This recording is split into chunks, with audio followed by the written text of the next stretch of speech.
On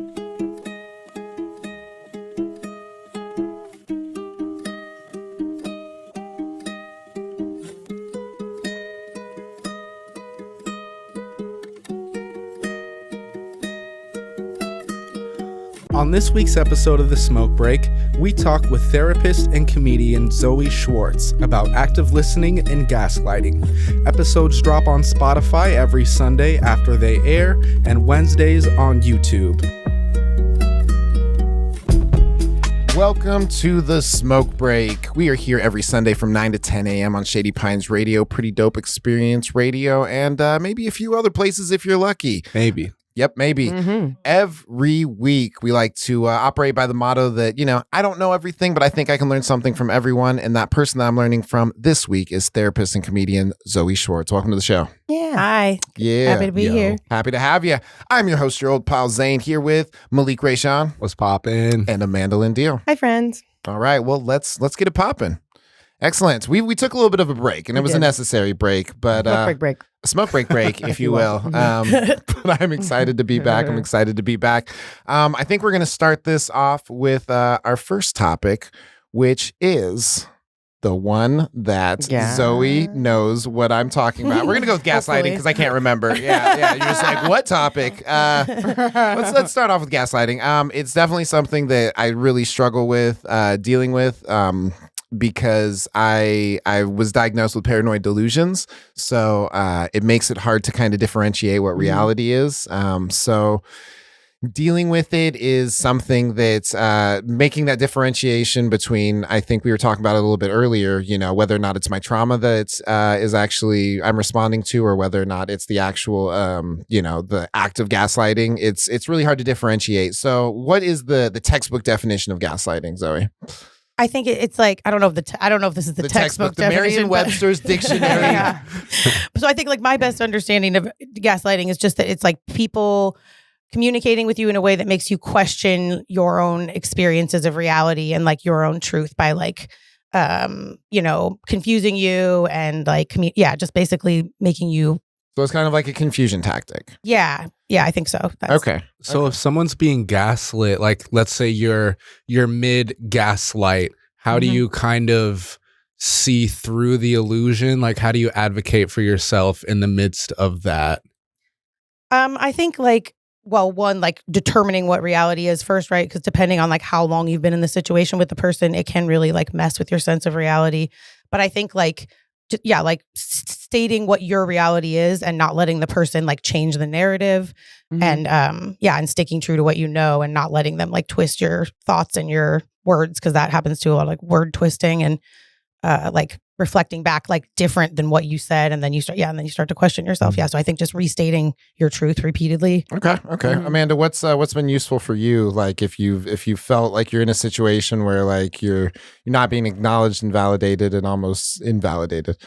I don't know. I usually just remove myself from situations like that. I have like a pretty strong radar, I feel like, for bullshit. So if I feel like anything's a little bit off, I'll just step away from it long enough to see if that's actually what happened. Maybe even like if there's other friends present, be like, hey, this is how I felt.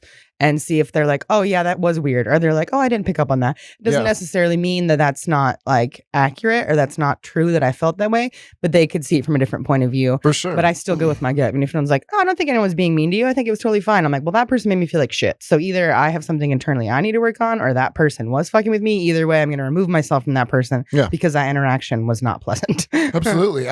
I have a friend, Josh Cruzan, used to be on the show. Great dude. One of the good homies. Until he gaslit you. Until he gaslit me. Yeah, exactly. It's like flip the script. Well, I was talking to him and I was just like, hey man, I have a hard time differentiating. I kind of just need somebody there. And he's like, you need a canary in the coal mine. I like that. Oh, and I was just like, yeah, I do. I need a friend something you can sacrifice. Yeah, a friend I can sacrifice. Exactly. Just literally throw him under the bus. Like, is there gas down here? All right. Well, I got to get the fuck out of here. Thank you, canary. I think it can be really helpful to just like have that experience in community so that your perspective of the situation is like broadened based off of what the people around you who know you will kind of how they'll respond to it. So yeah, I find a lot of value in that sort of opening up to other people. Yeah. Mhm. Or also just like walk away. Like Yeah. if you're making me feel bad, I'm not gonna sit here and allow that to happen. Yeah, exactly. You gotta Yeah. put it like what are you willing to put up with if someone's making you feel like you're questioning reality and they're making you feel bad? You don't have to stay there. Yeah. You know? Absolutely. Yeah, I was thinking the same thing. Like after you've said what you're saying, and like your truth, and then the person isn't listening. Yeah, then that I would leave at that point, because that's when you start to get confused. Yeah, and then like I was gonna say, check in with other people about the experience, and I think that is probably the best way to deal with it. To have other people that you care about, people that know you, that give you the feedback that you're not wrong. you Yeah. know? Yeah, Zane and I have had a few conversations like that where you'll like have an experience and tell me what happened and how it made you feel. And there's been times where it's like, well, maybe, you felt this way because of something else that happened. But then there's times where I'm like, well, if that person constantly makes you feel weird, you don't have to like hang out with them. You know what I mean? Yeah, Mhm. absolutely. Like distance yourself. You can be nice, but you don't have to have conversations with someone Yeah. if they consistently make you feel like they're fucking with you. Just don't, Just using profanity. Oh my goodness, Oops. Amanda. No, you're fine. You're fine. We're fine. Sorry, kids. We're not on the radio yet, but we're trying to clean up our act. yeah, trying to. So I guess what are some good tactics for identifying whether or not it's happening? Well, I think, like we said, I think checking in with other people. Yeah. Yeah. And when it feels like that's happening, don't spend too much time with that person. I think a mistake I make is something we were talking about is like, I think if you're a really empathetic person who cares about other people and wants other people to perceive you correctly because you have strong values and morals. And then when someone's telling you you're doing something that goes against that, for me, it really triggers me to want to argue. Yeah. And often like that's what those people want, because they can confuse you a lot more if you're arguing, right? And if you're emotionally worked up, right? So I think like not arguing, leaving, I think those really are like the best things, is to notice when you catch yourself in this cycle of like, I have to prove them wrong, or I have to prove who I am. Prove myself right. Yeah, that's like a red flag for me. When I'm feeling like I'm constantly trying to reiterate who I see myself as, that's when I know someone's gaslighting me, because I'm they're feeling making challenged. you question you. Yeah. Yeah, definitely. Malik, what about you? Like, what do you think is like a good tactic besides the ones that were kind of already listed? For me, I think I generally have a practice of, I'll say just journaling, like what it is that I'm feeling and experiencing. But of course, I do it in the form of music, writing lyrics. And so as I'm going through something, I'm constantly like picking apart how I feel. Why do I feel that way? What is going on in the situation that feels uneasy, and why is it that way? So that when I am interacting with whoever the situation is with, I'm able to see like, okay, my writing has showed me X, Y, and Z about myself, and what this person is saying, it's either going to be directly in line with what I've already been learning and expressing about myself. And at that point, it's like, okay, like I see where you're coming from. Maybe I didn't recognize it in the moment, but like I can agree that what you're saying is truth.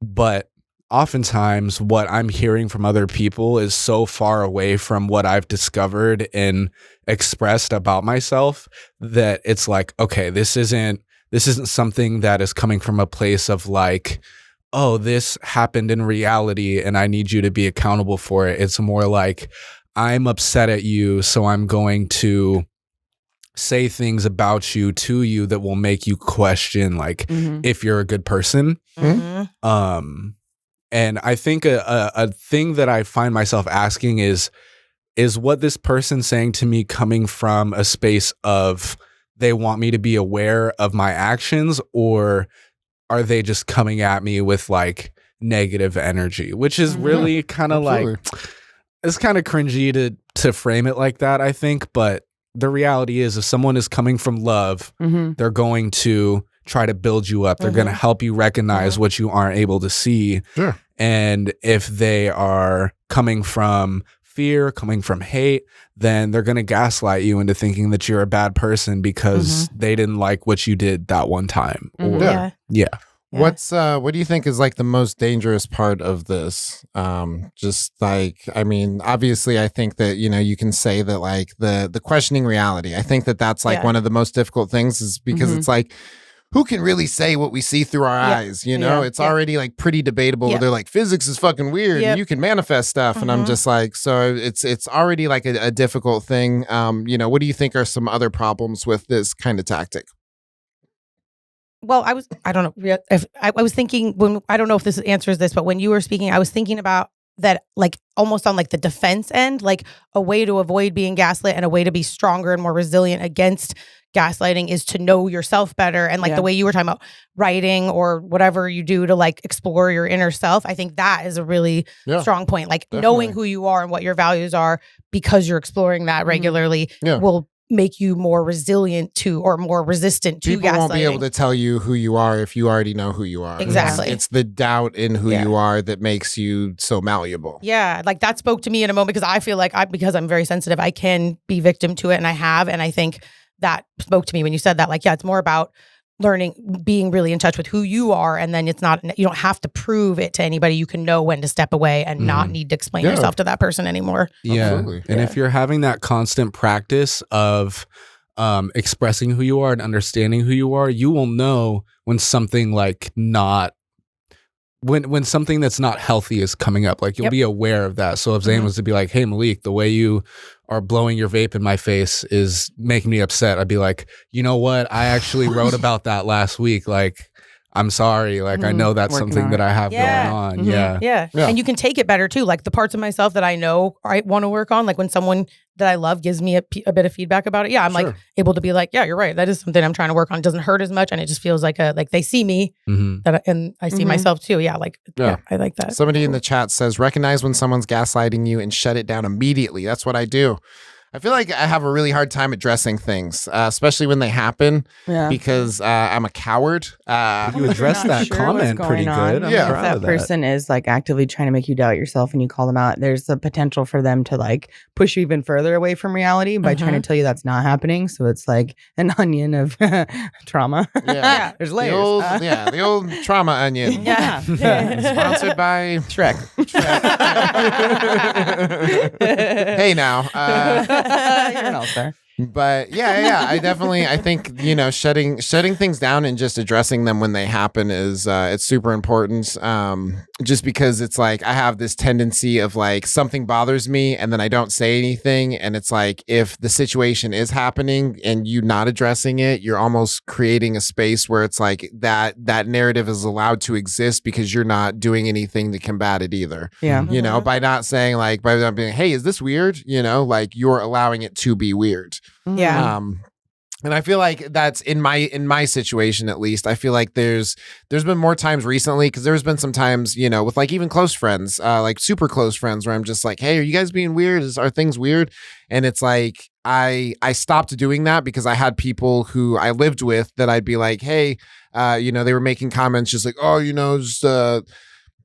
just like saying just like really, really just, messed up stuff where they're just like, oh, some people just, or they're gay or whatever. And I'm just like, I'm insecure with myself and I haven't realized who I am. And so it's just like, I'd be like, is this happening? And I'd be like, hey, I like hate when you guys use the F word. And they're just like, oh, no, that's not happening. And then they would use it more because I said that it was bothering me. So it created this fear of like, if I address this, it's going to make the problem worse. Yeah. And so that's like a huge fear of mine. It's like it makes me not want to. It makes me allow a situation to happen out of fear that it could be worse. Yeah.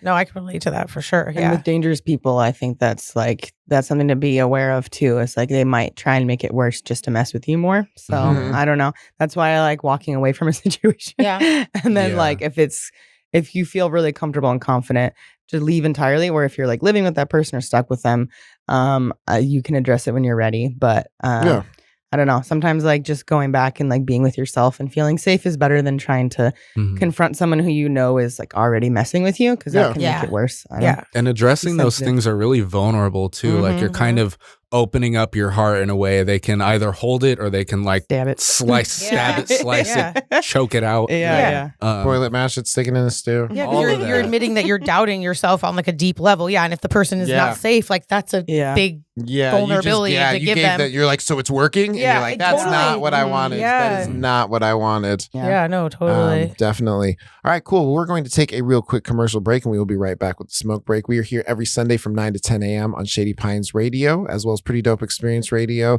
And you can find us live on Saturdays whenever we find time. So we will be right back. Bye. Welcome back to the Untitled Chapter. With us today, DJ Larrabee, and we're talking about stickers today. Menace or benefit to society? Caller, what do you think? Well, I just want to say, this whole issue seems to have been gotten big by that StickerNinja.com.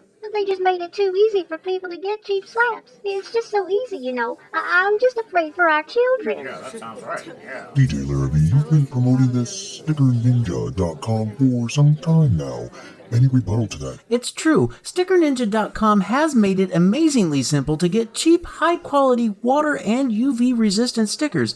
Plus, you get free domestic shipping. And if you use the code SPR10 at checkout, you get 10% off your order. So let me get this right. You're saying that using the code SPR10 already makes these affordable stickers cheaper and you get free shipping? That's right, and they're used on everything, and everyone uses them. From bumper stickers on cars to labels on products. And by using StickerNinja.com and SPR10, you get a great deal. I'm afraid our time's up for the day. Tune in tomorrow for the topic, Shady Pines Radio, Menace or Benefit to Society. Oh, for f***'s sake. Sticker Ninja! And welcome back to the Smoke Break. We're here every Sunday from 9 to 10 a.m. on Shady Pines Radio, as well as Pretty Dope Experience Radio. I'm your host, your old pal Zane, here with Zoe Schwartz. I'm here. Hi. Amanda Lindeal. Hi, friends. And Malik Rayshawn. What's poppin'? Whoa, he said that really that threw me off. That threw off my timing. So we talked a little bit about gaslighting in the last portion. I feel like wait, then what did don't yeah for real, just like fist bump, and I'm like, no, we didn't. The best thing is that you thought that fist bump was for you. I did. I was like, yeah, I'm a part of this. We're all friends. Yeah, thank you. Pew. Just somebody fist bump me who's on my team. Pew pew.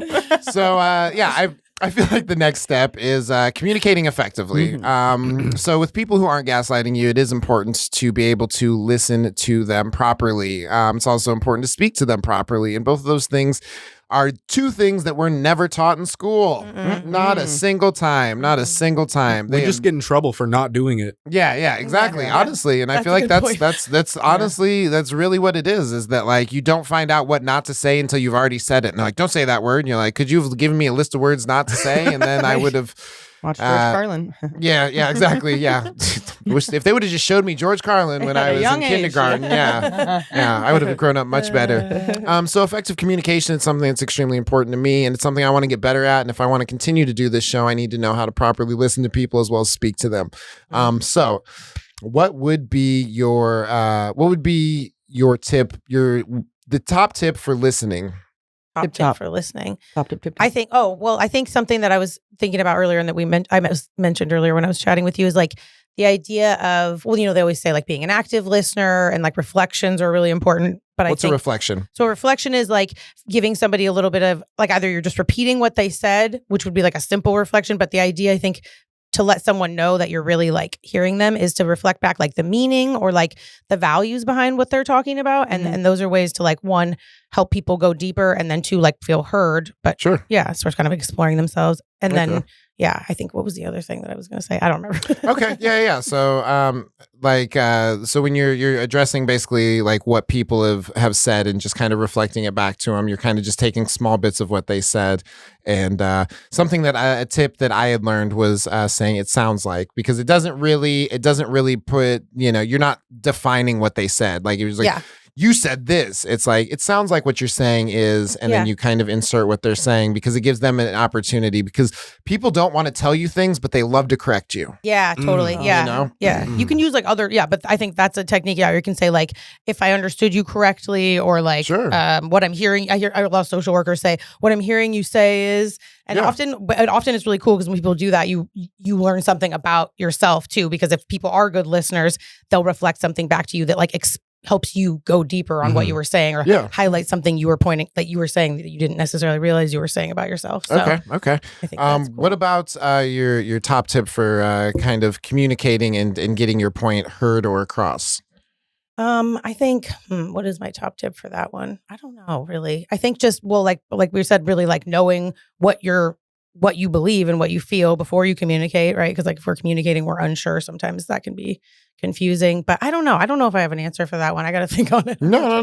It's totally fine. I like getting my point across is something that I have a hard time with. I can listen to people, all day. In fact, I do. I drive for Lyft, and boy, do people open up. But I cannot get my point across to save my life. But I feel like it's extremely important to, not only be to hear, but to be heard, because, otherwise it's just a one-sided conversation. Yeah. Otherwise it's me just listening to you, making you feel valid for the way you feel, while, there's something that I've recently realized that really kind of bothers me. And I don't know if it should, but I always ask people what they're excited for, but nobody ever asks me what I'm excited for. And that's, it's something that are you laughing at me? I was crying. But the inside, problem is that nobody validates me, and you're like fake crying over here. But yeah, it's something that it really it hurts, because it's like I do care, but to ask, I can ask 50 people what they're excited for, and not one person. Everybody will tell me what they're excited for. Everybody will talk about themselves, but not many people will investigate into how you're doing. Not many people will reflect the question that you asked. Yeah, I have a big problem with that. People that talk at people. Like I've had to just like stop talking to certain people, because I realize like I don't get a word in edgewise. And if I walk away and someone else walks in, they're just gonna make, so like I was saying, I was like, so you just want someone to talk at. Yeah. I'm really sensitive to that. Like active listening and reflecting are something that, like, that's how you know that's a person that's invested in you and cares about you. Yeah. Whereas if someone doesn't ask you one question, and like every time you start to talk, they jump in to talk about themselves again. It's like, I just walk away from those people. Yeah. Our tip today is just walk away from everyone. Seriously though, walk away from everybody. It's a healthy thing to do. Yeah. Isolate is the. You don't have to isolate. The letter I. I like to. I for isolate. I like to leave those situations so I can be with the friend. Like if I'm in a group, I sit with the friend that I know will listen to me, and we can have a conversation back and forth. Yeah. And if that person is dominating the conversation, being really loud and talking at everyone, I'll just go be like, well, and go walk and sit next to someone else. Yeah, absolutely. Somebody in the chat said no one asked Zane if he's excited for anything. I don't know if they're making fun of me or pointing out the pain in my heart. Stick around till the end of the episode. We will. I'll ask him what he's excited for. Yeah. Amanda does. After very strong eye contact. I was like, so no one listens to you? No one asks you questions? That's weird. I feel not listened to. No, but that's, I think you bring up a really good point about, just surrounding yourself with the people that do make you feel valid, because, you can get upset that you're not receiving the questions from the people that you want to ask you those questions. You can be upset that you aren't getting, you're not heard, or you're not, you don't feel like you're being heard by those people, or you can just surround yourself with people who are already meeting those needs. Yeah. Totally. Don't try and invest yourself in people that aren't investing in you, because there are people that do care. So go hang out with them instead. Absolutely. It's much better for your soul. Absolutely. So what was something that somebody did recently to make you feel heard? I had a situation where I was at like a gathering, and there were some comedians, and one person was talking at, and then like invited someone and wanted us to help them get rid of them. So it was like this weird mean girl thing, and all of it made me feel sick to my stomach, and I hated it so much. So I was with Juan Duran, who I run a Monday mic with at Underbar, shout out. And he's someone that I can definitely confide in, and is like a sensitive person. And when I started talking about it, like he also had those same feelings, and he was like, well, that's why I didn't sit over there. And I'm just like, yeah, and I saw you over there, and I was like, I'm going to go sit with you. I'm not going to keep sitting at this table where I feel like I'm getting roped into something that makes me feel uncomfortable. So I'm just going to go sit with you. And me and Juan and Andrea like just hung out and were riffing, and it was so much fun. But I could have sat at that table because I was like, well, I'm friends with some of these people. I don't want them to feel weird because I left. But at the end of the day, I'm like, but I don't want to feel weird. So I'm going to go sit with people that are making me feel somebody weird. Else leave. Yeah. Why should I sit with people who are like actively trying to exclude someone? I can just walk away. And if they don't, if you they can like exclude those people. Yeah. I mean, I don't know. I was just like, well, if you have no problem with getting people to leave, I'm the first one to go. Very Bye. true. And then if you choose to stay at that table, then you are sort of like secondhand excluding. And I like when they were like, we need you to help, get rid of this person. I just went, well, I don't know about that. Like I kind of just was like, no, thank you. I don't need to do anything that makes me uncomfortable. They should probably get better at excluding. Like, why do you have to do step it up your game, homie? All right. It was very odd. I didn't like it. Just gaslight them into leaving. Yeah, exactly. And it's all coming back to you. What about you? What's something that somebody recently did that made you feel listened to? I don't know. I'm thinking like just like people listening when you're having. I feel like just when I'm having a hard time, I feel like people hearing what I have to say, and then like, well, like say sometimes this is something that happens for me. I was like, I'll have big emotions and I'll talk to someone about it, and then I'll feel kind of like, oh, maybe I unloaded on them, you know, and maybe this is just another thing to do when you're a person who talks a lot, you know, because I was thinking about that when you guys were talking, like these are all skills that are hard when you're an expressive person. But I think checking in with somebody after you unload on them or after you ask them to like hold space for something big. And then I've had this experience recently where I felt like I unloaded a little bit on somebody and then I was like, I'm sorry or whatever. And they were like, hey, like, I got you. You know what I mean? You got big feelings. I got space for them. Yeah. You got space for my big feelings. So I think just validating someone like, hey, you're not too much. Like that is really big for me. Definitely. Well, and I think Amanda and I kind of talked about it, like consent, super important. Like you need to ask, hey, do you have space for this before you go, hey, so I'm dealing with all this stuff and now you are too and you didn't see it coming. It's just like, oh, wow, that's really cool. Now we're both overwhelmed. Yeah, now we're both overwhelmed. Here, you take this. Yeah. Hey, take these feelings. I don't know how to deal with them. Yeah, no, I think that like just kind of just making sure that people have space, because I've done that to Amanda multiple times where it's just, look at that little smile. Look at that little smirk. She's like, you sure have. Wink in the camera. Wink in the camera. But it's true. I've not taken into consideration that like just because I'm feeling something and I feel strongly about it, that the person who I'm sharing it with might not have space for that. So I think it's incredibly important to kind of just check in with people. Yeah. When was sometime recently that you felt very listened to? Okay.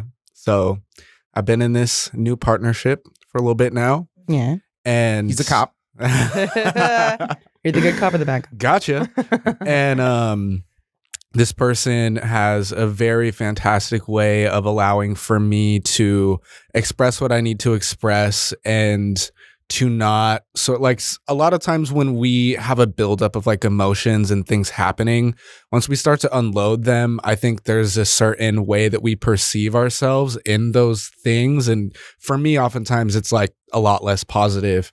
And so, you know, for me, what I've experienced with this person is at the tail end of me venting or whatever, it's like really strong affirmations like you are loved, you are valid. I can understand your feelings or I can empathize with your feelings of what you're going through. Like you may be feeling this way about yourself, but I know you and that's not how you are. Like this is your essence, like affirmation and reminders, you know, of like, this is who you are. Yeah. This is what your general intention is in life. So yeah, I would just say like really strong words of affirmation and positive just, affirmations. Yeah. Yeah. It goes a long way, you know. Yeah. That's one of my love languages. So I like that. It's like somebody leading you back to your authentic, reminding who you're like, because when the world makes you question yourself or the world gaslights you, it's like someone who loves you is like, hey, I know who you are. Like, don't worry, I'll pull you back there and remind you. That's sweet. I like that. Sweet. Yeah. They sound like a sweet shout out person. to Dom. Yeah. Anyways, Aww. Kissed at the camera. I'm not jealous. I know, I'm all. They sound must nice. be nice. No. I think that's really you know, like having that person to kind of just validate your feelings and just, you know, like we were talking about, you know, saying things back to you and just being like making you feel listened to, you know, making you feel like you're not crazy, making you feel like the reason that you're feeling the way that you're feeling is because of outside sources, but it also has to do with something inside yourself. And I think that's important too, is, you know, you need somebody to be able to say, yes, it's coming from outside, but you also need to have somebody that says, yes, it's also coming from inside. You know, that there are some things that you need to work through, because if you have somebody who's constantly saying it's on the outside or somebody who's constantly saying it's on the inside, one's gaslighting you and one's removing all accountability. Yeah, it's both. You know? Yeah, we all have accountability. And even when someone is perpetrating something on us, we still are actively part of it. Yeah, have absolutely. Responsibility in our behaviors. Yeah, absolutely. Another balance.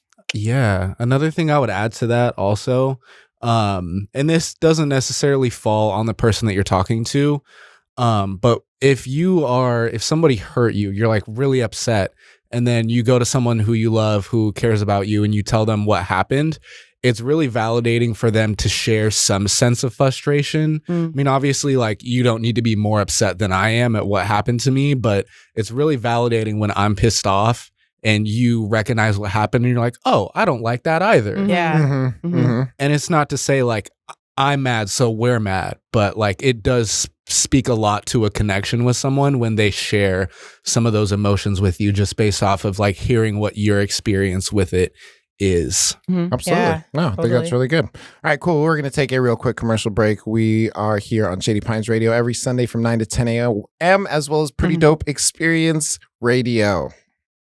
It's the Blue Plate Special Show on Shady Pines Radio every Thursday from 12 to 1. Condescend me, man. Unique shows every week, different types of music from week to week, local artists, national artists, world artists. No way can one show have all that. Yeah, man, I'm positive. If you're like too busy and forget to listen, you can catch it on Mixcloud. Just search DJ Burrow. Try to catch it here on Shady Pines Radio. So go on already, download the app, get over there. They said that they were going to go there. Then they went. Listening's easy. All you gotta do is download the free app, Shady Pines Radio, on your device. And you can even sign up for notifications about each week's Blue Plate Special Show. Oh man, I didn't even hear. A new episode every week. Hey, get some beer. Yeah, get some beer, get some lunch, get a friend, sit down, listen together. All right, you take care. I might be back. Yeah, man. And we are back with the smoke break. We're here every Sunday from 9 to 10 a.m. on Shady Pines Radio, as well as Pretty Dope Experience Radio. I'm your host, your old pal Zane, here with Zoe Schwartz, Hi. Amanda Lynn Deal, Hi, friends. Malik What's poppin'? Sean. I'm Malik sorry. Ray Sean. All right. Well, this has been fun, and it's the last episode for forever. We actually, every episode, we like to do a thing called the joke break. Sometimes it's funny, sometimes it's not, just like jokes. And this week is no different. Great way to describe it. Sometimes it's just therapy. Yeah, sometimes it's just more therapy. So, we're working through some stuff, or the best we can. But we like to pull questions and prompts from this little game called Let's Get Real, Bro. Did you say it faster? Let's get real, bro. Everybody's just cutting me off. All right, I'm just going to say the thing. This week's question is, why do you keep cutting me off? All right, here we go. All right, if you could erase a single belief that you carry, what would it be and why? Ooh, That's deep. that is real, bro. Yeah, we got real, bro. We got real. Just got real. Got real, Got it. sis. This is supposed to be funny? Yeah. Well, I mean, yeah. Not always. What's a funny belief that you would erase? Oh, okay, here we go, that here. leftovers are good? They are. No. Okay. Well. Okay. Well, I would erase your belief that I've seen some of the things you eat. Well, it was a muffin and a yerba mate and And a cheeseburger omelet. and a cheeseburger omelet. That's because I panicked. Okay. Could it maybe be like a general thing that a lot of people believe? Because I feel like my beliefs are freaking good. Yeah, you got some pretty good beliefs. Yeah, I don't know. Well, I would erase that belief if you can. I got one. Okay. I would like to erase the belief that everything I say is fire. A lot of the things I say are fire. Don't get it twisted. But I don't always hit the mark. And I think sometimes there's been times where like I would say something and I'm like in the moment, like, yeah, that was good. That was exactly what that person needed to hear. And then I go home later and I'm like, bro, that was whack. Yeah. Yeah. That was the worst possible thing I could have said Yeah. in that moment. And I think a lot of that plays into just like being an MC and I'm like, ooh, yeah, I rap. I'm like silver tongue, but I got bars. Yeah. Freestyle all the time. But that does not mean you are always on point every time with everything you say, especially like in your music, in my music, everything that I say is not the best thing I could possibly say. So, yeah. Well, I definitely think, having that perspective that not everything you say is perfect or infallible or, I think that actually creates room to grow and say something better. You may have said something good, but that doesn't mean there's not room to say something better. So, I think that's a good belief. And why would you erase that?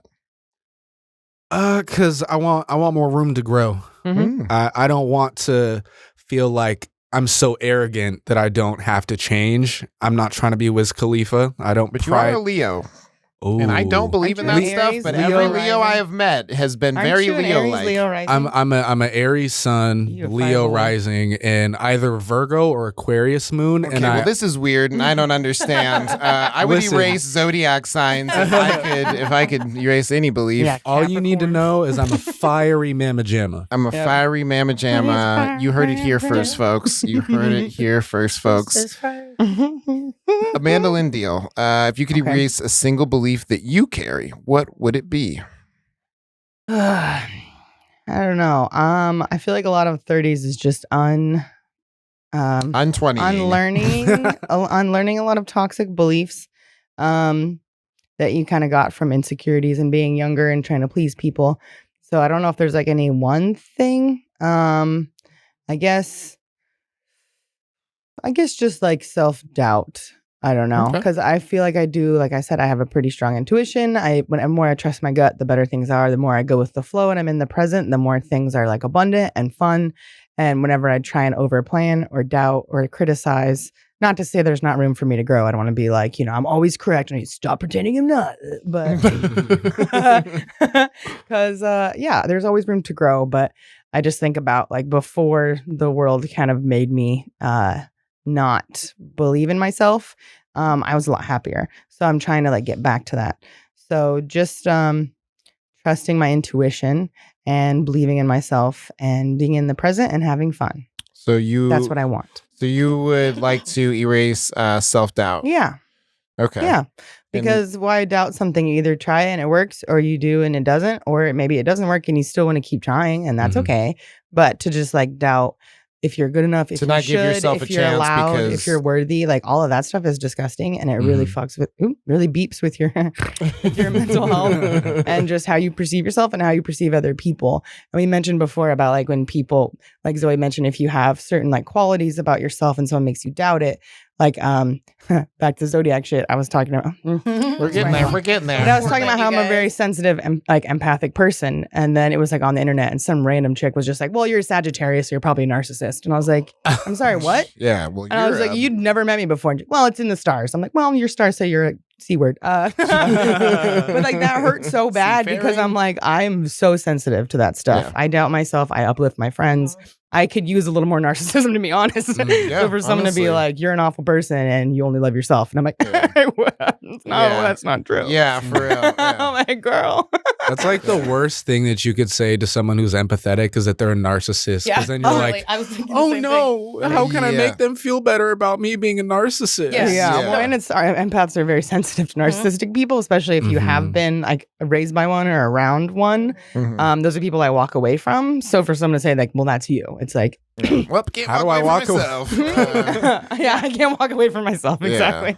How do I yeah. leave myself in a conversation? Yeah, absolutely. No. And why would you want to get rid of that? I want to get rid of self-doubt because also back to what we were talking about, like if you really know yourself, no one can mess with you. So if I'm like very secure in who I am and knowing like what I want and how I feel, then no one can hurt my feelings by saying like, well, you're a narcissist. I could just be like, that's not No, true. I'm not. No, Never met me before. Have a good life. Like, instead of Yeah. like that actually really hurt my feelings because I'm like, am I secretly an awful friend? Am I really a bad person? Am I self-centered? And I Mhm. had to like unpack it and look back and I'm like, okay, that isn't true. But that person really like scared me into thinking that Yeah. I was the opposite of everything I've ever tried to do. So to remove that self-doubt would also just give me more confidence and more security. And I'm working on it. So, Okay. yeah. Yeah. No, I think that's great. All right, Zoe, I gave you time. Yeah, I know. I was having a moment. I know. No, I can relate actually a lot to what you were saying, Amanda. Like, I feel like I feel similar. Like, have lots of similar thoughts around like just self-doubt and like questioning yourself. Oh, sorry. And I think, but what came up for me was compare. Like, I don't know if what the thought is, but like, I guess the thought is like everyone else is better than me, or like I'm not good enough or something. Because I think comparing myself to other people and like those thoughts are the ones that hold me back in the similar way to what you were just talking about, where like I start to question like if the thing I have to offer is valuable enough. And when you compare your like authentic art, or like when it comes to comedy or whatever, it's like you can't compare it. And when you do, it takes away its unique like value. And I think I start to dull my shine when I start to think, oh, I'm not enough like that or like that person, or it's not good because it wasn't like this. And I'm like, no, I have my own thing, you know, but I'll go on stage and I'll feel less funny and I won't do as well when I'm thinking like that. You know what I mean? So it really holds me back. So Yeah, absolutely. Absolutely. comparisons, I think, are really like the biggest. So is that what you would want to, a belief that you carry about yourself? Yeah. So just comparisons? Yeah. Like other people are better than me, or that like my value is like, even just that comparing myself is a valuable skill to understand myself, or like that it's even a valuable lens to use, because I don't think it is. I think it's just mostly harmful, unless it's like where you're trying to learn to be better. You know, I think we compare ourselves in good ways to learn from other people. Inspiration can be a good. I don't know if it's comparison necessarily, but Yeah. No, I think that having that space for like to be inspired and to compare yourself in a positive way, you know, and even see like how much further along. I mean, comparing yourself to yourself would probably be the best comparison that you could make. Is, you know, like where was I a couple years ago? Yeah, totally. You know, where was I a year ago? Yeah. So yeah, I feel like a lot of these things that you guys are bringing up are like, they're not necessarily bad things. They're just in the context, in the way that they're being, you know, the way they're being realized is not helpful. You know, like comparison isn't a problem if you're comparing yourself to yourself. Yes. Self-doubt isn't a problem if you're using it to grow. And whatever Malik said, that's the thing, but like better and different. Well said. Yeah, thank you. Really, Absolutely. I know how to put a wrap nice little that bow up. on it. Thank you. What about you, What Zane? can I say? I'm a rapper. Yeah. Let's see. If I could erase a single belief that I carry, what would it be and why? I think I would get rid of my belief that I guess I've had people like gaslight me in a way that have made me believe that like I'm not well intentioned. And because people have believed that about me and I so desperately want to be accepted by people, I adopt that belief as well. And I think that, you know, I've caused myself a lot of pain by wanting to, you know, where it makes more sense for me to be like, well, I mean, maybe they're right. You know, like I have such a low amount of belief in myself that like, you know, it makes it easy for people to decide, oh, well, I mean, then you're like this. And For it's people like, to tell you who you are. yeah, exactly. I can relate Exactly. to that.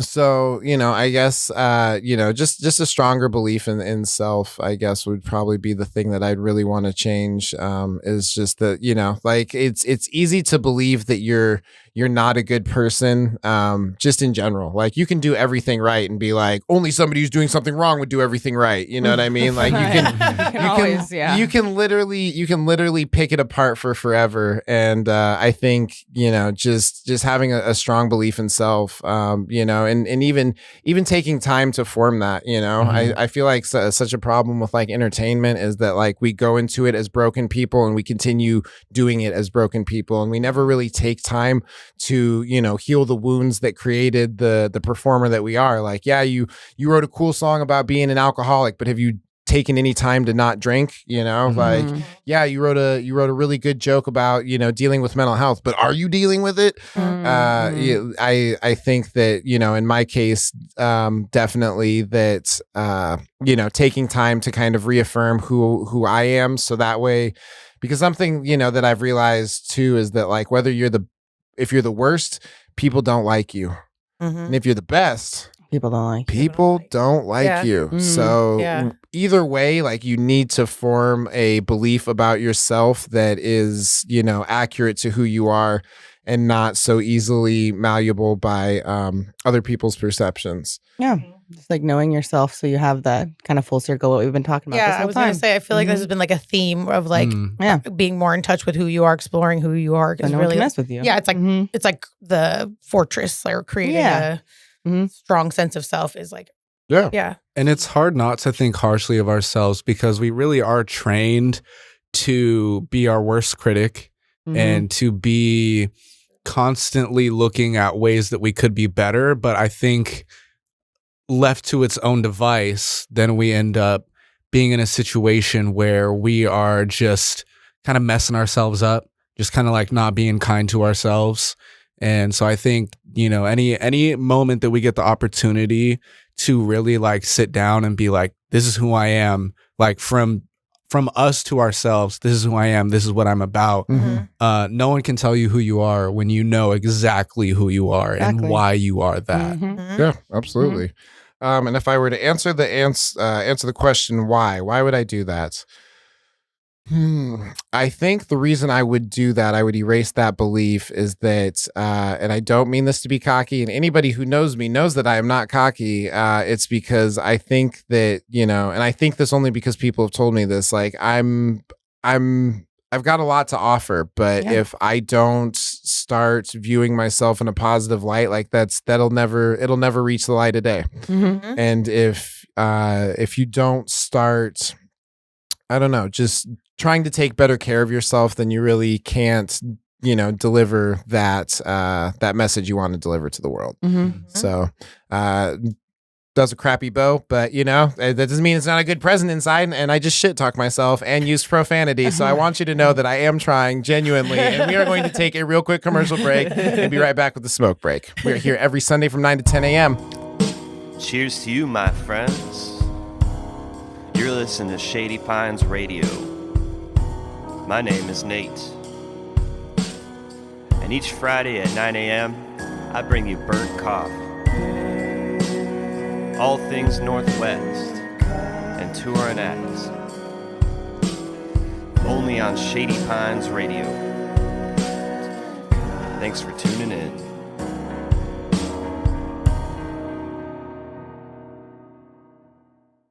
And we are back with the smoke break. We're here every Sunday from 9 to 10 a.m. on Shady Pines Radio, as well as Pretty Dope Experience Radio. I am your host, your old pal Zane, here with Malik Ray Sean. Oh, me? What's poppin'? Yeah, gotcha. Yeah, good luck with that one. Amanda Lindio. Hi, friends. Hi, friends. And Zoe Schwartz. I have to do it to somebody. What's poppin'? I did it. Whoa! Nice. Get her out right now. Chaos. This is chaos. Get out of my podcast. And welcome back. So my favorite part to end with, we decided to put it at the ending because now you know about us. Now they need to know a little bit about what we're excited for. So I'm going to ask the question. What are you excited for, Zane? I got it. Everything's out of order and it's freaking me out. Whoa. Twilight Zone. Yeah, for real.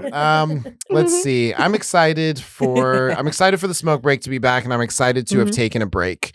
I was kind of explaining to everybody, so I've been doing this show for about 2 years now, and the only time I've ever taken a break is when other people couldn't make it. That's it. Right? I know. I was like, that's a short list. Yeah. There's So it's always your fault, basically. Yeah, exactly. Is when it's somebody else's fault. He's all just another person. No one in particular. I have no part in this. I didn't even know you took breaks when other people couldn't make it, because I feel like you've pretty much recorded made it. If if I was the only person here, then I wouldn't do it. But if there was a way that I could at least get one person here. Yeah, because you had like one episode with your mom back in the day when I think it was like around Christmas time. So a lot of us couldn't 25. Make it.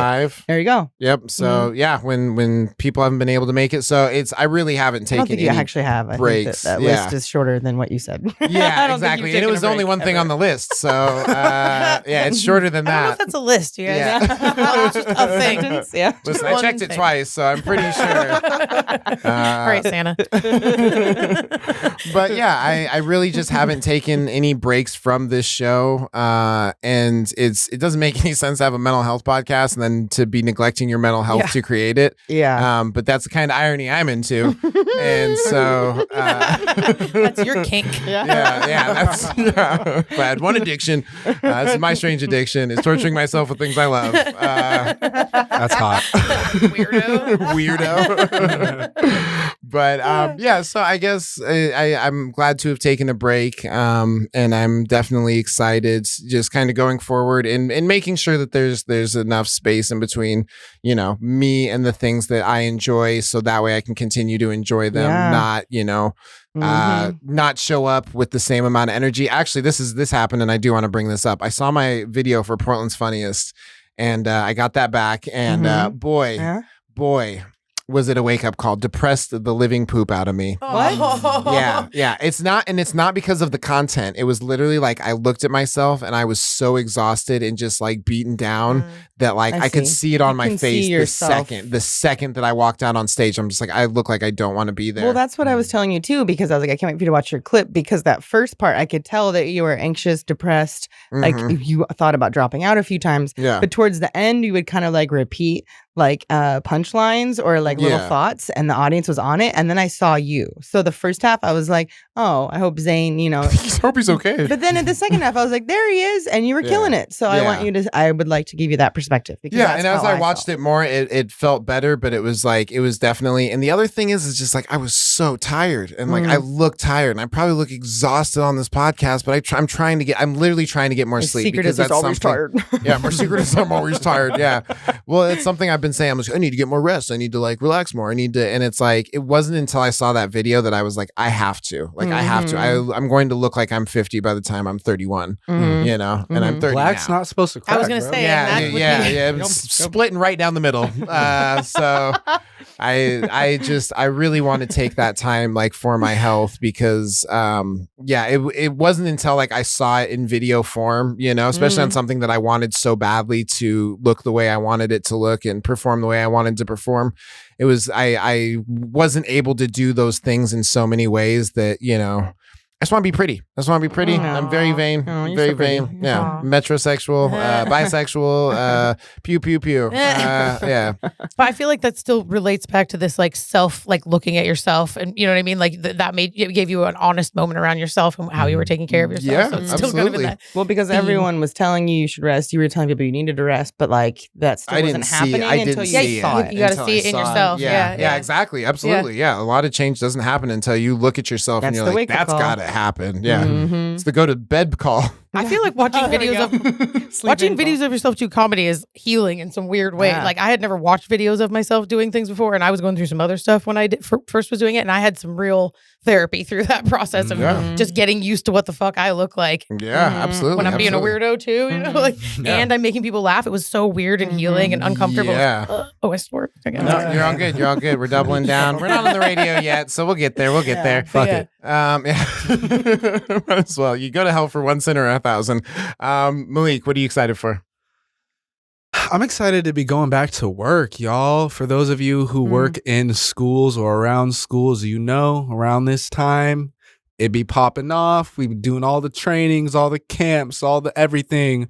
So I work as a student advocate at McDaniel High School. I don't know if I should have said that, but now you know. Don't come find me. It's been a little over a month of not doing anything to do with like youth development. And for me, like, I very much see that kind of work as like one of my many purposes. And when I'm not tending to at least most of those, especially the youth work, I feel so like weird and kind of empty and like, what am I doing? Like, yes, I've been able to put out more content. I've been able to be with my friends more, but I'm like, there's a huge chunk of my purpose that's not being tended to. And it just feels like, it just feels weird. So I'm super excited to be going back to work. We just had a retreat that lasted a couple days, and that was a really, really great time. It was like huge family vibes. It definitely just felt like a big ass like family camping trip. Sure. I'll say glamping. There was definitely cabins with bathrooms and showers. Sounds nice. But yeah, it's just I'm excited to see my students again, get a new group of kids, different team working together, and absolutely. Yeah. No, it's super dope. It's super dope. Zoe, I want to give you enough time. Amanda, you're gonna have to rush. Okay, that's okay. Cool. What am I excited for? Well, I actually similar. I'm like haven't got a job yet since I graduated from school. Been having a little. Zoe bit of a break. graduated. Woo! So yeah, thank you. But so I'm starting to look for a job, and I have sort of like a lead on maybe a job. So start doing therapy again. So yeah, and that's kind of can relate, like something that has become a big part of who I am, and I want to get back into it now. But that, and then something that happened, it already happened, but it made me really excited, and I'm still excited about it, is I ran into one of the youth that I used to work with when I worked at a drop-in shelter downtown. and they were selling their art downtown, and I got to catch up with them, and they recognized me, and I got some of their art, and it was just like one of those like really like made my month. Yeah, you gotta see. Yeah, and he was like, I appreciate all you guys did, and he's housed, and he's doing all these things, and he's just making hella money off of his art down there, and I just was so like, I can't get $100. Yeah, no, I hooked him up. I bought some of his art, but he was making good money. Like he's making better money than I'm making, doing whatever, probably better than doing therapy. But yeah, anyway, so that was like one of those full circle art therapy. Really, and like not paying taxes, like he's killing it. You know what I mean? I was so proud of him. But yeah, it was one of those full circle moments of just like, so that's good. Really exciting. That's really exciting. I think that with both of your occupations, being able to see like you never know the effect that you have on people until you get to see it like that, and you get to see like, I did as much as I could for you, but after you're out of my class, after you're out of the school, after you're out of the shelter, there's nothing I can really do. You know, I can only hope to see you later and hope that you're doing better. And to have that experience, I'm sure was very fulfilling. It was. Like I'm still high on it. It was. Yeah, I can see how giddy you are. That's why I love asking people what they're excited for, because you can genuinely tell that that's something that meant a lot to you. Well, he gave me a self-portrait that he did back when we were still at the shelter, and I have it on my wall. Wow. And then I got to buy like 4 of his prints because he's learned how to make prints now, so they can just double his income and all the art and stuff he's done. But yeah, so cool. So that's really cool. It was great. That's really cool. All right, Amanda, hit us with that last chunk. So we were talking about watching yourself perform stand-up. So my first round of Portland's Funniest Person, I was way drunk. I was also, full disclosure, I was doing a lot of cocaine. So fully disclosed. Yeah, I was watching it, and when I first watched it, I was kind of like, okay, I can tell, but no one else can tell. And then I was sober for a while, and I watched it again, and I was like, girl, if anyone couldn't tell, they were also fucked up. So my latest round was on the 3rd of August, and I was like, okay, I stopped drinking for a little bit again. I had like a tiny little relapse, got back to being sober. But then I was like, well, I want to make sure I'm like relaxed. I want to get anxious. So I like took an edible, and I was like a little too stoned. And then I did what I always tell people not to do, which is don't try new stuff. Every second round, I try something different or new. I'll be like, I'm edgy. I don't need to listen to me. And then it doesn't work. It's a competition. I can't rebel against myself. That's stupid. Yeah. Well, I mean, you can. So, I mean, you can, but it's silly. So I'm bad at learning lessons. That's not what I'm excited for. I'm excited. Genuinely, I'm excited because I think sobriety is when I'm my best self. And I do struggle with alcohol, and I'm not a one drink person. Even I had like a party the other day, and I like snuck a couple drinks because I wanted to be social, and then I felt terrible. And I'm just excited to get back, because on this podcast I've talked about how like good I felt, when I have more control over myself. And so I'm excited to get back into it, honestly, because my self-talk is a lot worse when I'm like listening to my addict brain. I can't have fun. I can't be funny. I can't be social unless I do blank. And none of that's true. So that voice gets louder the more I like feed into my addictions, and it gets quieter, and my self-confidence comes out the more I have control. So I'm just excited to get back into taking care of myself, honestly. Yeah, absolutely. So today is day 1 again. Oops. But I'm excited for that too. I'm going to a wedding, and even on the way in the car here, my brain was like, well, it's a wedding. If there's an open bar, you could probably have a couple drinks. Just like one drink is totally fine. Might as well get wasted. It's a wedding. And I'm like, okay, girl, like that's not how this works. I'm going to have fun. My friend I'm going with, Elizabeth, is also not drinking. So it's like, we can just have fun together. Yeah, absolutely. So, yeah. Absolutely. No, I think that's really cool. I definitely have been like struggling with like addiction, and realizing that like I am very much addicted to weed, because like I think there's part of my brain that's just like, you earned this, you did a hard thing, or you had a long day and you should get high because you deserve it. You deserve this. And the only positive thing I think I deserve is smoking a bowl. And there's so much more you deserve. Yeah. I've got to work myself up to that one. I'm like, I deserve this. But I definitely have struggled with that. And there was a lot of like recent situations where I was like talking about having paranoid delusions, and realizing that like smoking weed is not helping. Feeds to your paranoia. It just feeds into my paranoia, and it's like it makes it so that way like I already have a hard enough time differentiating like what's real and what's not. And now I'm putting into that scenario a substance that is notorious for making you paranoid, and being like, oh my God, I was paranoid, and then I smoked weed, and then I was more paranoid, and I have no idea what happened to my entire night. And it's like, I have to realize that something isn't helping, and use that to not do something. And I'm hanging out with like quite a few people that, are very supportive of that lifestyle, and not partaking in something that isn't that isn't helping. And I think that that's, surrounding yourself, like you said, with those people that, are also on the same boat, and even being able to be, strong in your own boat when you know that, like,